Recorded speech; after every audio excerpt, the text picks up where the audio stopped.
Módulo 11. Plan de estudios de la especialidad en medicina interna. Valoración nutricional. Enfermedades nutricionales. Enfermedades endocrino-metabólico. Una revisión bibliográfica realizada en el Hospital Clínico Quirúrgico Miguel Enríquez.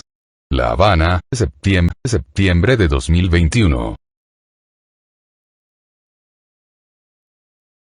Contenido. Relación de la nutrición con la salud y la enfermedad. Valoración nutricional. Desnutrición de calorías y proteínas. Trastornos de la alimentación de origen conductual. Obesidad. Definiciones.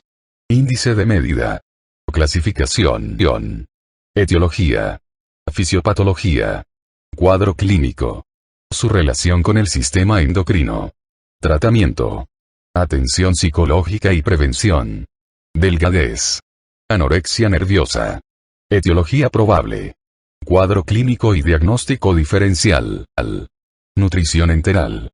Concepto e indicaciones. Nutrición parenteral.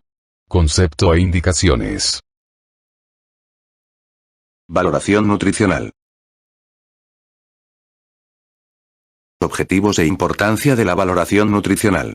En medicina clínica, la valoración nutricional tiene tres objetivos principales. Identificar la presencia y el tipo de malnutrición, definir el grado de obesidad que supone un peligro para la salud y elaborar dietas adecuadas para prevenir la enfermedad en etapas avanzadas de la vida. Este capítulo se centra en el diagnóstico de la malnutrición proteico-calórica debido a su amplia prevalencia y a su gran impacto en la evolución de las enfermedades. Otros trastornos carenciales son mucho menos importantes, ya que la mayoría se combinan con la malnutrición proteico-calórica o con otras enfermedades específicas como sucede en los casos de la deficiencia de tiamina en la hepatopatía alcohólica o de la deficiencia de vitaminas liposolubles en los estados de malabsorción. Las enfermedades carenciales clásicas, tanto primarias como secundarias, se tratan en los capítulos específicos dedicados a las enfermedades que aquí se mencionan.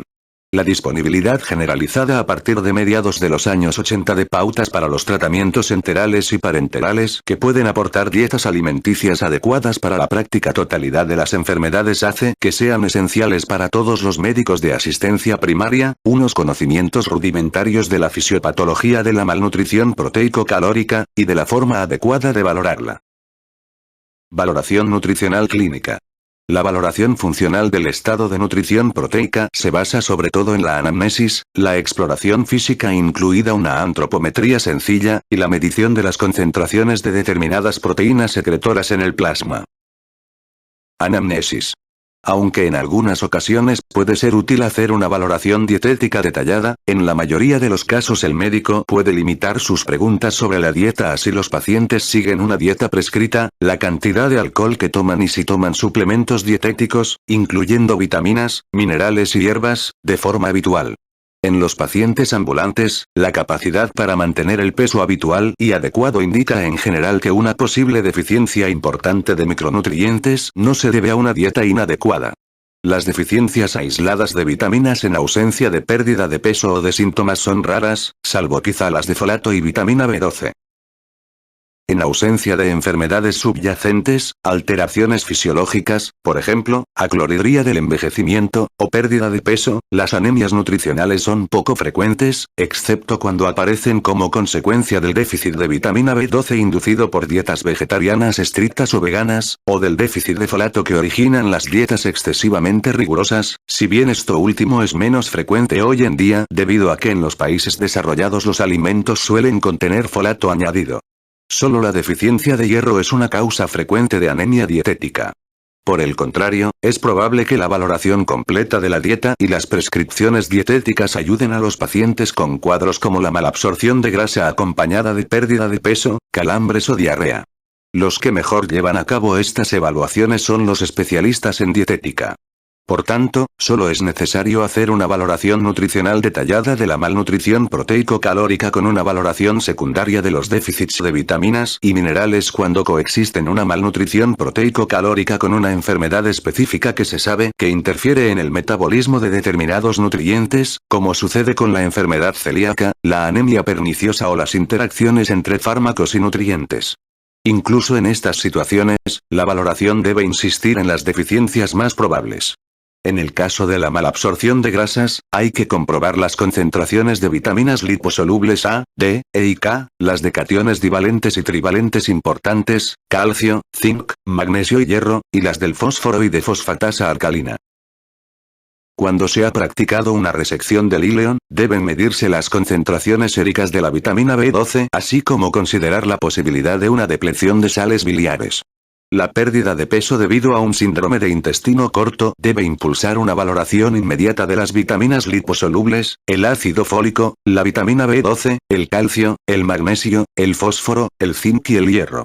Al menos en una primera fase, es probable que sea necesario comprobar las concentraciones de las vitaminas hidrosolubles que pueden producir un impacto clínico, como son la tiamina y el ácido ascórbico, aunque el aporte de un complemento completo de vitaminas debe ser sistemático en el tratamiento de este cuadro. Si existe una diarrea profusa deben hacerse mediciones del estado del agua corporal, peso, nitrógeno úrico sanguíneo, creatinina sérica, sodio sérico, y del equilibrio ácido-básico, poder de combinación del anhídrido carbónico, cloro y potasio y pH arterial y urinario. La desnutrición proteico-calórica, que se define como una pérdida de peso importante superior al 5% o como la presencia de hipoalbuminemia, afecta al menos al 25% de los pacientes hospitalizados debido a dolencias agudas, y en la mayoría de los casos es consecuencia de la enfermedad de base.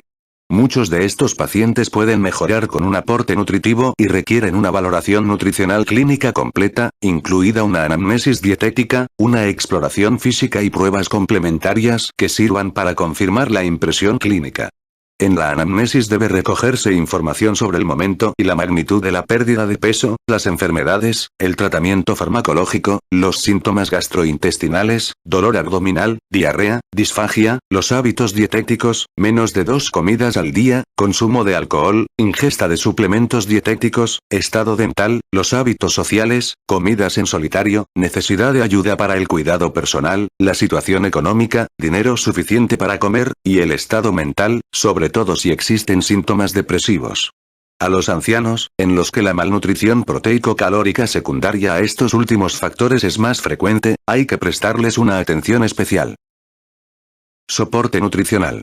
4 factores principales determinan el momento, la necesidad y la adecuación de un soporte nutricional. 1. La presencia y gravedad de la malnutrición proteico-calórica, definida sobre todo por el grado de pérdida de peso y la relación peso-talla expresada en porcentaje del estándar o del índice de masa corporal. 2. La presencia y la gravedad de la respuesta inflamatoria sistémica, definida principalmente por la concentración sérica de albúmina y también por la presencia de fiebre, leucocitosis y aumento del porcentaje de callados. 3. La duración real o presunta de la ingesta nutricional inadecuada, y 4. El pronóstico de la enfermedad de base. Las personas bien nutridas tienen una reserva de 7 a 10 días de energía y proteínas para mantener una respuesta inflamatoria sistémica moderada sin que se produzcan consecuencias nutricionales adversas.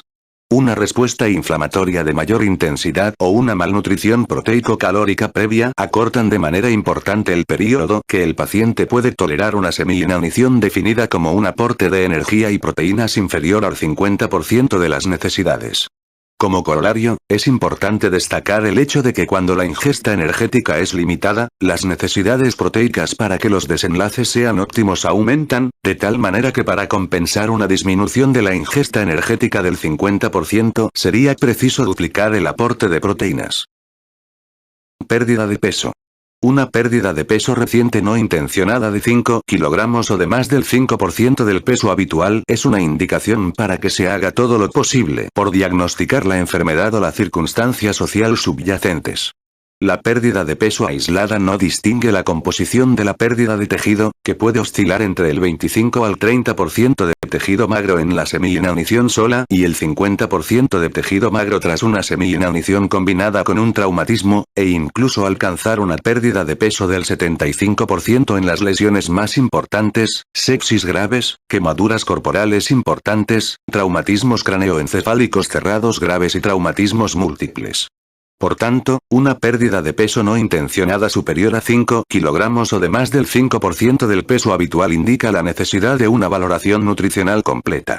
Se considera que una pérdida de peso superior al 10% del peso habitual representa una malnutrición proteico-calórica que altera la función fisiológica, sobre todo la fuerza y la resistencia musculares. Una pérdida de más del 20% del peso habitual debe considerarse como una malnutrición proteico-calórica grave que provocará alteraciones importantes en la mayoría de los órganos. Si se planea una cirugía mayor programada, estas personas deben recibir una alimentación adecuada en el preoperatorio durante 7 días o al menos una intervención nutricional precoz en el postoperatorio. Si se planea iniciar radioterapia paliativa o curativa o quimioterapia sistémica, está indicado utilizar una alimentación adecuada durante el tratamiento usando fórmulas suplementadas, alimentación con sonda o nutrición parenteral, en ese orden, y es preferible la nutrición enteral. Sin embargo, el soporte nutricional invasivo no suele estar indicado si la pérdida de peso corresponde al estadio terminal de una enfermedad, que se manifiesta habitualmente en forma de síndrome de caquexia con pérdida de peso y de masa muscular y síntomas de debilidad, por ejemplo, cáncer, hepatopatía, nefropatía o neumopatía terminales, síndrome de inmunodeficiencia adquirida, etc., para la que no se prevé un tratamiento primario o este no es eficaz. Exploración física. Aunque el aspecto externo del paciente y la comprobación del estado de la piel, los ojos, la boca, el pelo y las uñas suelen proporcionar pistas sobre la presencia de alteraciones nutricionales, las manifestaciones físicas de los síndromes de deficiencia de vitaminas, ácidos grasos esenciales y oligoelementos son poco sensibles e inespecíficas. En lo que se refiere a la malnutrición proteico-calórica, la forma marásmica, en la que la semi-inanición es el mecanismo principal, y los síndromes de caquexia debidos a la semi-inanición y a una respuesta inflamatoria sistémica leve son evidentes en la exploración. Las formas más graves son el marasmo y la caquexia del adulto, que se pueden definir como la pérdida reciente de al menos un 15% del peso corporal, un cociente entre peso y estatura inferior al 85% del peso deseable o un índice de masa corporal menor de 17. La pérdida de grasa subcutánea y de músculo esquelético se manifiesta por sienes arrugadas, extremidades delgadas, emaciación de los músculos de las manos y, más raramente, por edema. Aunque el kwashiorkor de los niños se caracteriza por edema grave y un vientre abultado por la hepatomegalia y la ascitis, estos signos no suelen encontrarse en los casos de malnutrición hipoalbuminémica provocados por la inflamación sistémica asociada a distintas enfermedades en las sociedades industrializadas. La respuesta inflamatoria sistémica suele ir acompañada de una importante hipoalbuminemia de menos de 3,5 gramos por decilitro, muchas veces sin que se produzcan los cambios antropométricos que podrían ser corregidos mediante apoyo nutricional, lo que mejoraría el desenlace si la respuesta se prolongase durante más de una semana. Si la afectación por la enfermedad es más grave y la albúmina sérica desciende hasta 2,4 gramos por decilitro o menos, la alimentación precoz en las primeras 24 o 48 horas puede mejorar el desenlace. En muchos trastornos inflamatorios crónicos, en las enfermedades sistémicas terminales y en la sarcopenia propia del envejecimiento se observa un cuadro mixto de desnutrición proteico-calórica con pérdida de peso y de tejido magro con ligera hipoalbuminemia, caquexia. Peso corporal. El parámetro más útil en la exploración física es el peso corporal, que se expresa como un valor relativo con el que se evalúa a un paciente concreto en relación con la población sana. El peso y la talla son fáciles de obtener y se han establecido estándares comparativos. Existen estándares más modernos, pero reflejan la creciente prevalencia de la obesidad en la población de Estados Unidos. Las tablas de 1959 pueden usarse para diagnosticar tanto la malnutrición proteico-calórica importante, menor que 85% del peso deseable, es decir alrededor del percentil 5, como la obesidad significativa, definida como la que predispone a un riesgo de mortalidad excesivo, mayor que 130% del peso deseable o un índice de masa corporal mayor o igual a 30. Aunque a menudo la malnutrición proteico-calórica grave se produce con valores superiores al 85% del peso deseable debido a que ahora las probabilidades de obesidad previa son mayores, el cuadro suele detectarse por el porcentaje de pérdida de peso o por la antropometría del brazo. La talla puede medirse en el paciente acostado con una cinta métrica, y en determinadas situaciones el clínico tiene que confiar en lo que le dice el enfermo. Tabla 214, 1. Signos y síntomas clínicos de nutrición inadecuada en pacientes adultos. Signos y síntomas clínicos. Nutriente. General. Emaciación, aspecto delgado. Pérdida de apetito. Calorías. Proteínas, calorías, zinc. La piel. Erupción psoriasiforme, descamación eczematosa, zinc, vitamina A, ácidos grasos esenciales, palidez, folato, hierro, vitamina B12, cobre, hiperkeratosis folicular, vitamina A, vitamina C, petequias perifoliculares, vitamina C, dermatitis descamativa, proteínas, energía, niacina, riboflavina, zinc, equimosis, vitamina C, vitamina K, alteraciones de la pigmentación, niacina, proteínas, energía. Dermatosis escrotal, riboflavina. Engrosamiento y sequedad de la piel, ácido linoleico. La cabeza. Emaciación del músculo temporal, proteínas, energía. El pelo. Escaso y fino, despigmentado, proteínas. Fácil de arrancar, proteínas. Cabellos en sacacorchos, vitamina C. Los ojos. Antecedentes de ceguera nocturna, también menor recuperación tras el deslumbramiento, vitamina A, zinc. Fotofobia, visión borrosa, inflamación conjuntival, riboflavina, vitamina A, vascularización corneal, riboflavina. Xerosis, manchas de Bitot, queratomalacia, vitamina A, la boca. Glositis, riboflavina, niacina, ácido fólico, vitamina B12, piridoxina, hemorragias gingivales, vitamina C, riboflavina. Queilosis, riboflavina, piridoxina, niacina, estomatitis angular, riboflavina, piridoxina, niacina. Hipogeusia, zinc. Fisuras linguales, niacina. Atrofia lingual, riboflavina, niacina, hierro. Seborrea nasolabial, piridoxina. El cuello. Bocio, yodo. Aumento de las parótidas, proteínas. El tórax. Rosario costal, vitamina D. El abdomen.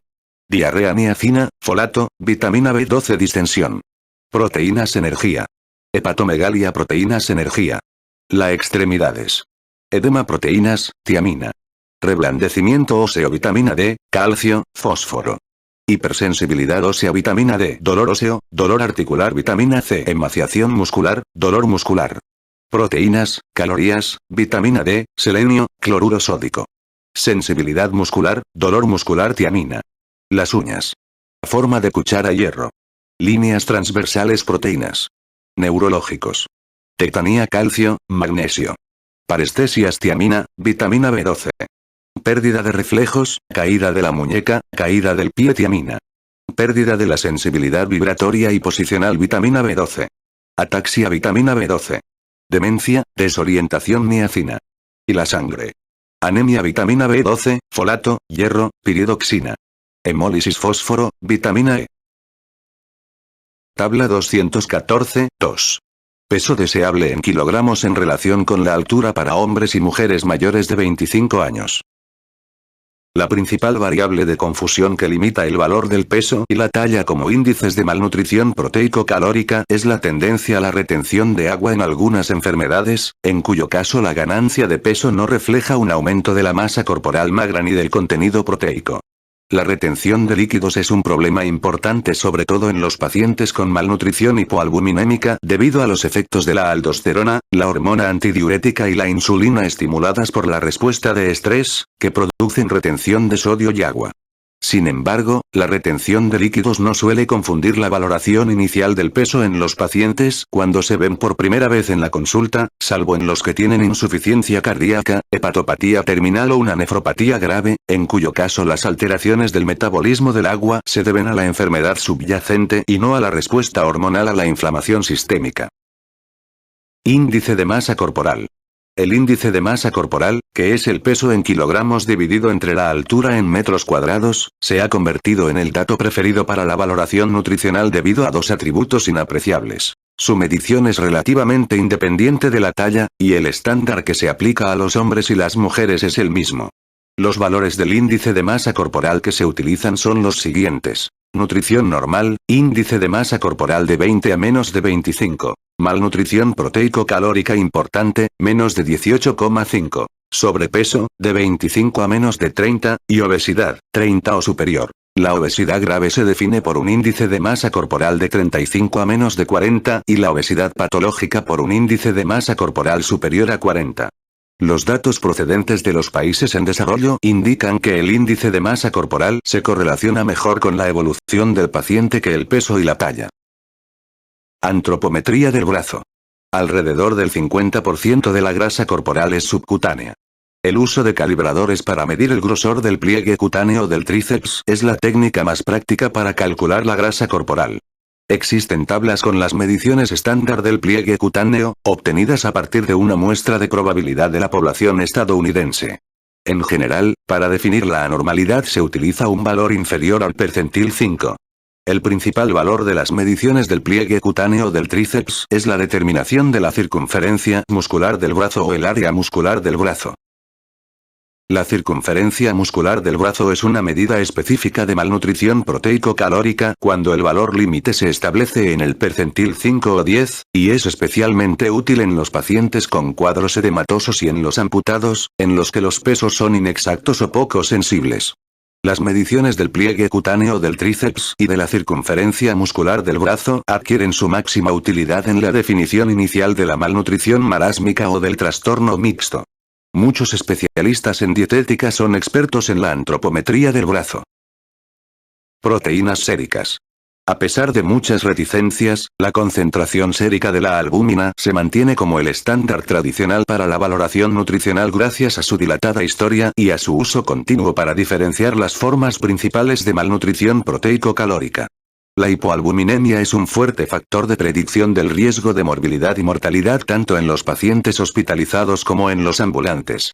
En la mayoría de los casos, salvo quizá en la analbuminemia hereditaria, en la pérdida excesiva secundaria al síndrome nefrótico y, a veces, en la enteropatía con pérdida de proteínas, la hipoalbuminemia permite identificar la presencia de una respuesta inflamatoria sistémica reciente o que se está produciendo en ese momento.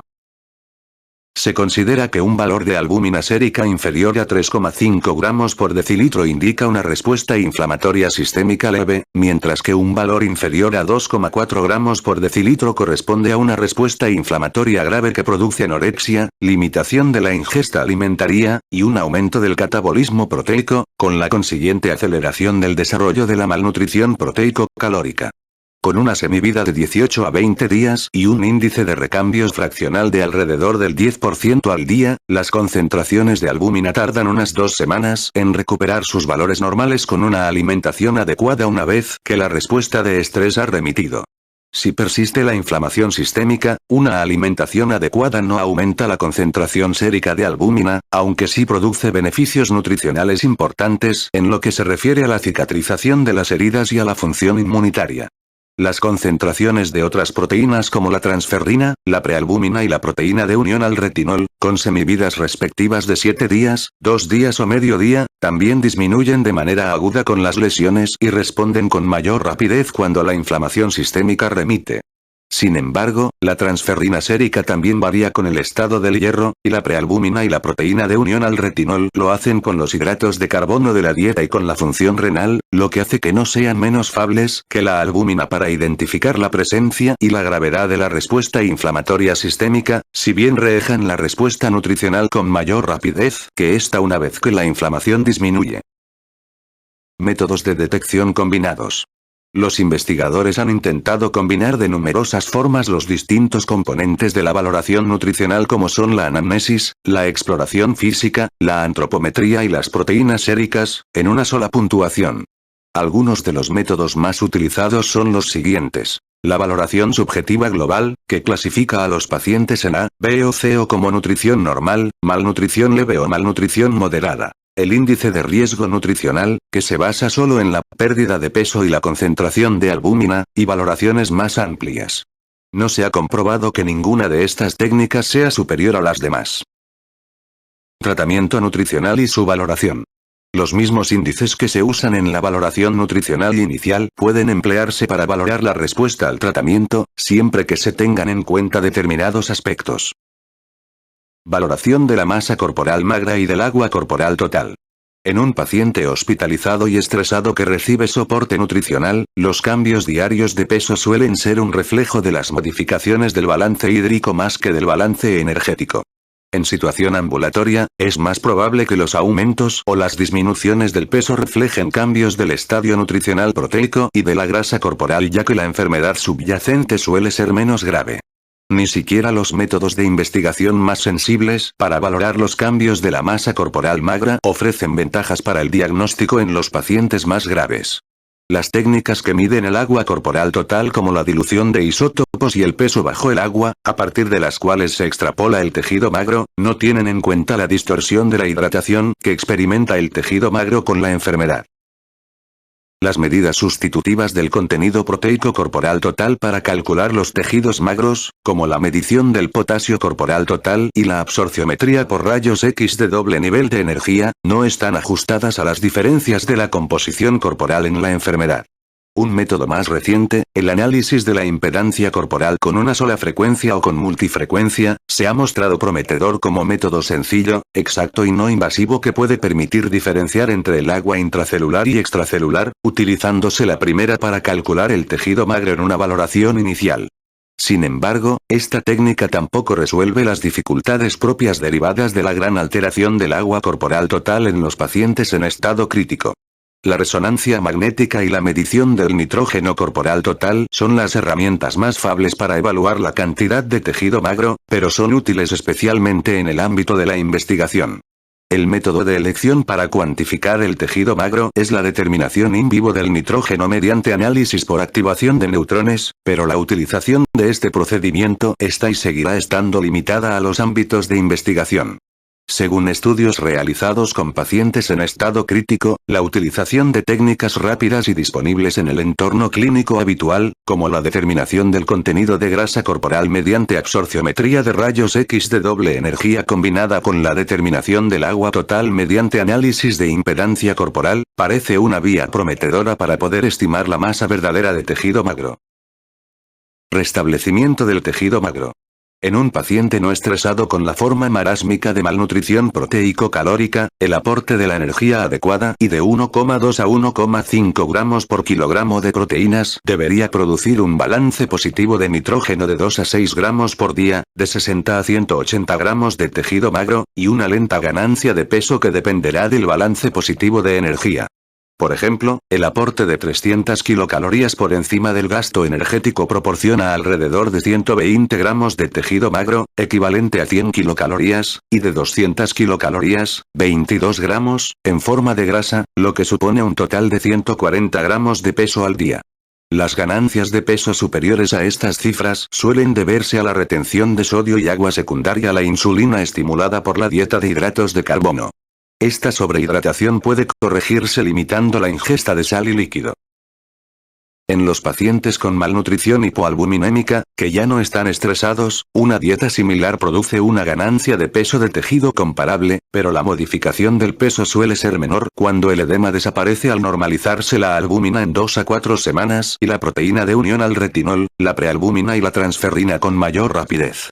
En los pacientes estresados con malnutrición hipoalbuminémica, un soporte nutricional adecuado no suele restablecer el tejido magro pero mejora otras funciones importantes como la curación de las heridas y la inmunocompetencia, que son objetivos importantes del tratamiento ya que mejoran la evolución clínica.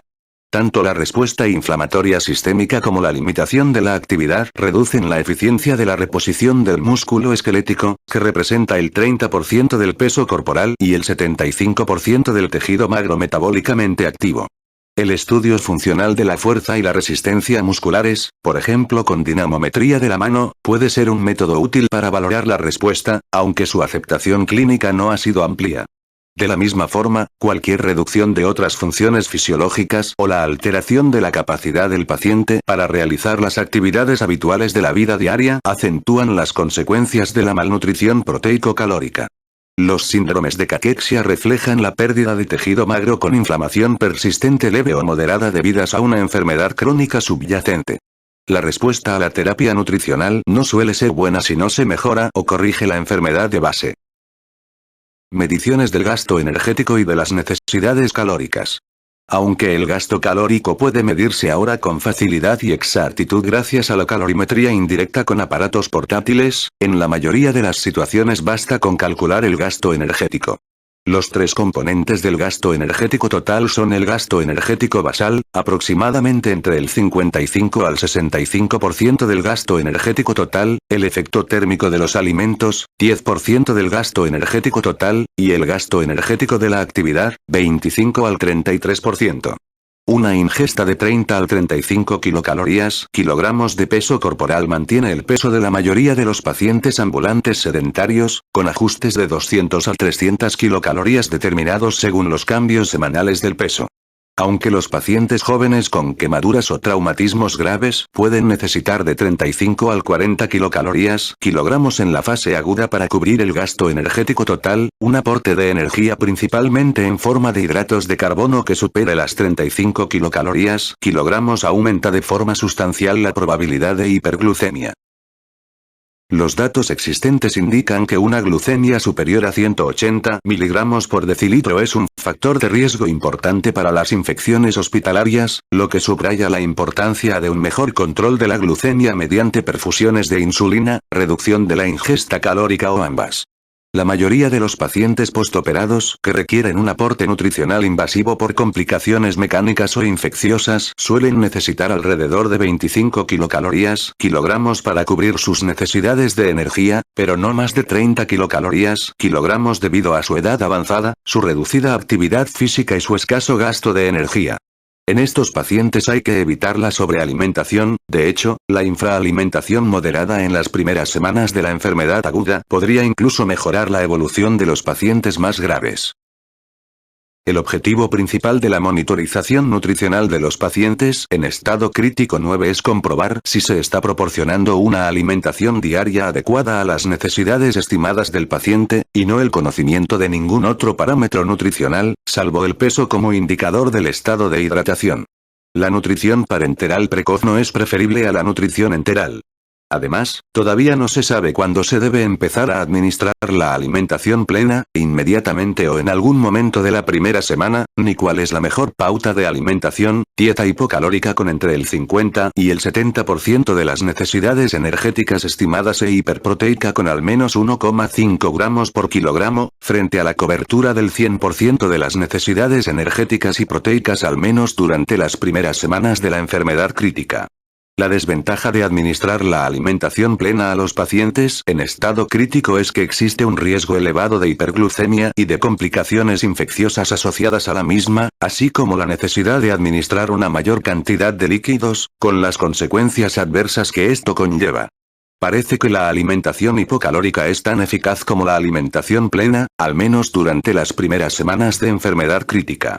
La determinación del gasto energético mediante calorimetría indirecta solamente se suele llevar a cabo en pacientes con marasmo grave, en los que las estimaciones son muchas veces inexactas, así como en pacientes en estado crítico sometidos a ventilación mecánica prolongada o apoyo nutricional invasivo durante varias semanas, en los que puede ser beneficioso aportar todas las calorías que requieran.